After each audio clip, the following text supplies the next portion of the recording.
tardes. Soy Manuel Navaja, estudiante de inglés de la UNAD. Este es el curso de ética y en cumplimiento de lo exigido por la universidad, aquí en la unidad 2, la ética aplicada, y el trabajo 3, que tiene que ver con el planteamiento de un problema ético. Quiero desarrollar este problema ético. He escogido para hablar sobre el tema el problema de la corrupción. Hay una pregunta que dice: ¿qué conceptos,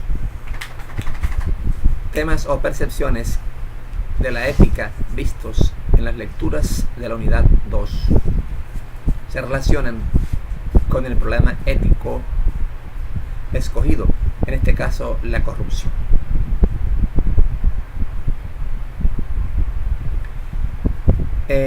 Quiero empezar diciendo que la ética es ética aquí,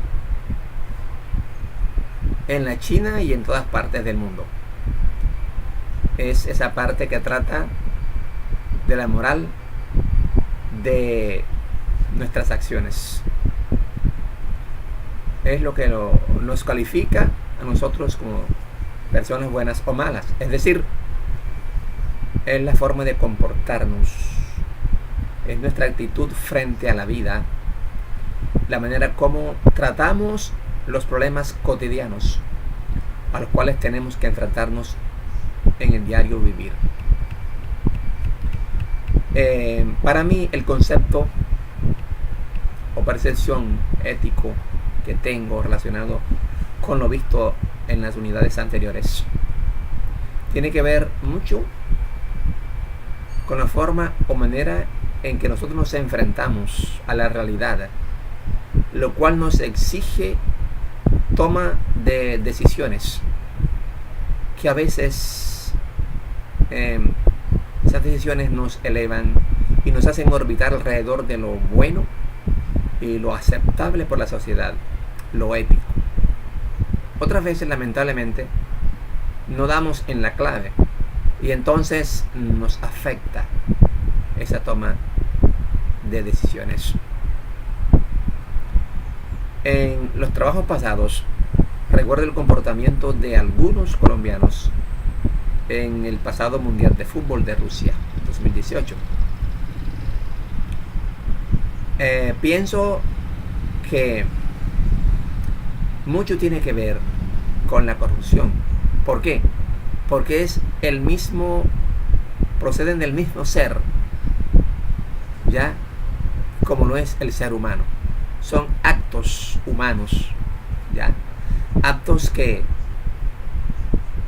desdicen mucho de nuestra capacidad, del concepto que tenemos de la ética en nuestro país, ¿verdad?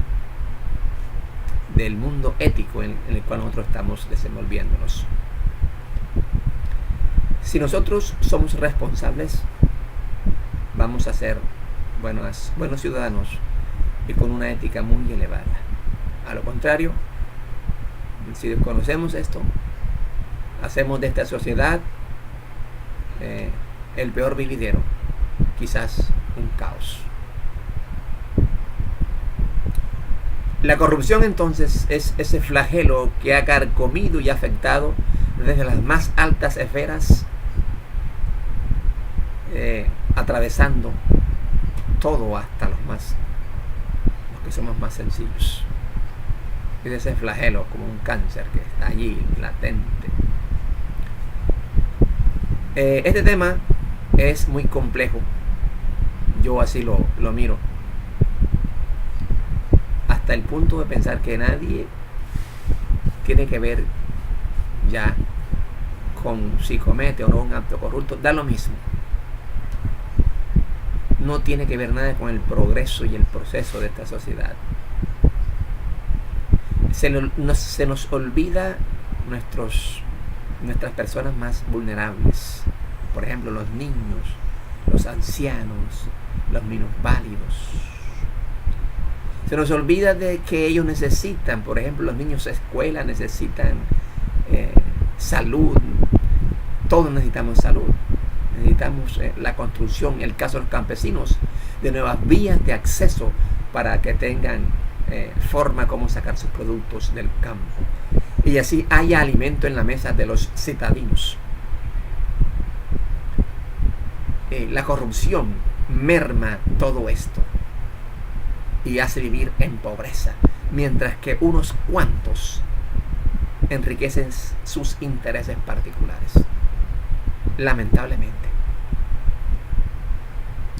Encuentro en el texto analizado que el tema de la corrupción tiene dos vertientes. Una vertiente política y otra vertiente es el control político por parte de la sociedad civil. Y aquí surge una pregunta forzada. ¿Pero por qué no controlamos nosotros a los corruptos? La respuesta sería porque desconocemos realmente cómo se ejercen los controles frente a la corrupción. Desconocimiento total.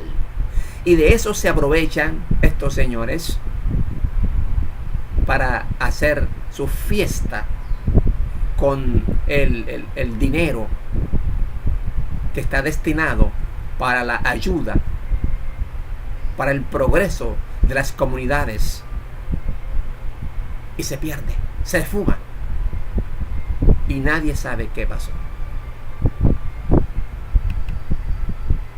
La política, dice Aristóteles, siempre está expuesta al riesgo de la corrupción. Abro comillas, los gobernantes dejan de atender el interés general y actúan en función de sus intereses particulares. Cierro comillas. Desde la antigüedad, fíjese cómo este hombre pensaba, y hasta aún hoy, en pleno siglo XXI, esto me parece a mí que es muy vigente. El concepto de corrupción tal como se emplea hoy no hace mención únicamente a la corrupción individual y aislada, ¿verdad? Sino a esa corrupción macro generalizada del sistema político nuestro. Y en muchas partes del mundo, ¿verdad? Hay muchas partes del mundo, también hay corrupción.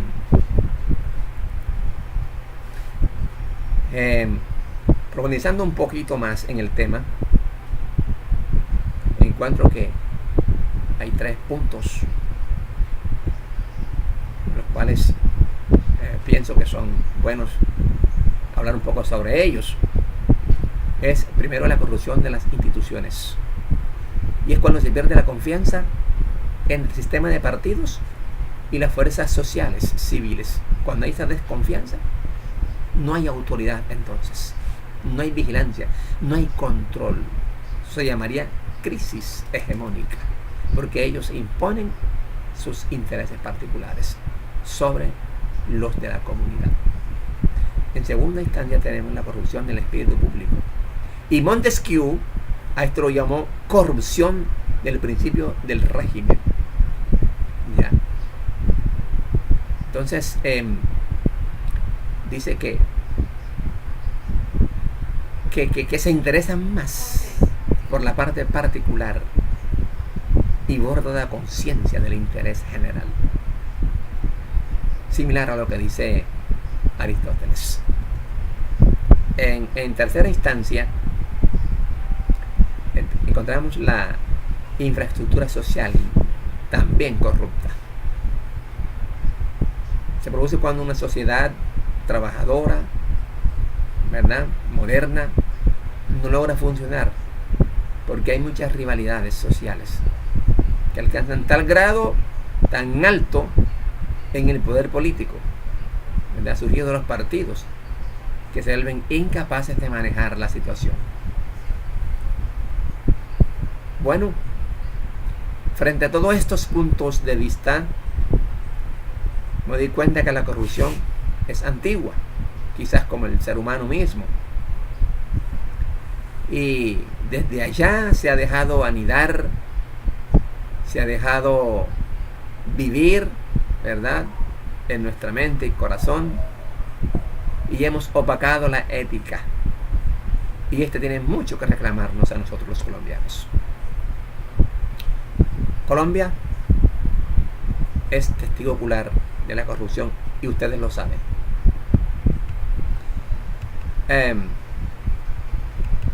Existen miles de niños hoy en día, y eso no es un secreto, que se mueren debido a que el dinero que está destinado para solucionar el problema de alimentación escolar es extraído descaradamente para engrosar bolsillos particulares, y los niños mueren de inanición. A esto también se le suma la gran apatía que hay de parte de nosotros los civiles, la sociedad civil, por conocer acerca de la política y ejercer un control político realmente eficaz. ¿Pero por qué? Porque desconocemos. Y los que lo conocen, los que están elegidos por votación popular, pareciera que no les interesa que el pueblo conozca esto, porque después les ejercen control. Lamentablemente esa es la verdad. Y ahondando un poco en el tema, encontré una revista que titula The Council on Hemispheric Affairs, Consejos de Asuntos Hemisféricos. Abro comillas. La crisis de un sistema político se debe a la falta de buena representación. Se evidencia en los niveles de corrupción cuando los funcionarios públicos tienden a utilizar sus cargos para sus beneficios o para devolver favores a las personas que colaboraron en sus campañas políticas. También hay falta de transparencia en casi todas las decisiones políticas. Las personas que ocupan cargos públicos ignoran las necesidades de quienes los eligieron. Esta distancia genera una falta de control fiscalizador ciudadano sobre las acciones de sus representantes. Esto, como consecuencia, genera una ausencia de instituciones sólidas en las que aquellos que asumen cargos públicos generalmente solo buscan dinero, poder y prestigio. Cierro comillas. Y eso sucede en Colombia. Y la revista Portafolio, que ustedes la conocen,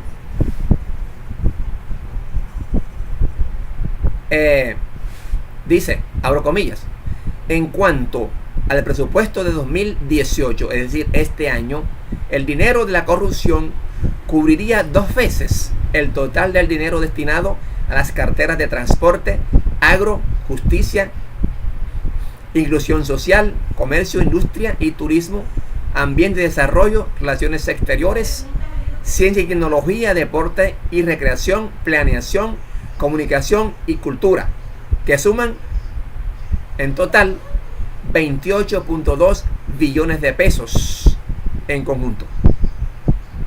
Cierro comillas. Eso según la revista Portafolio. ¿Qué tal les parece? Y termino diciendo que nosotros, como sociedad civil, debemos tener más perspicacia, interesarnos por conocer más acerca de nuestra política para poder ejercer un control eficaz, para que esta corrupción que campea en nuestro país le pongamos control. Muchas gracias.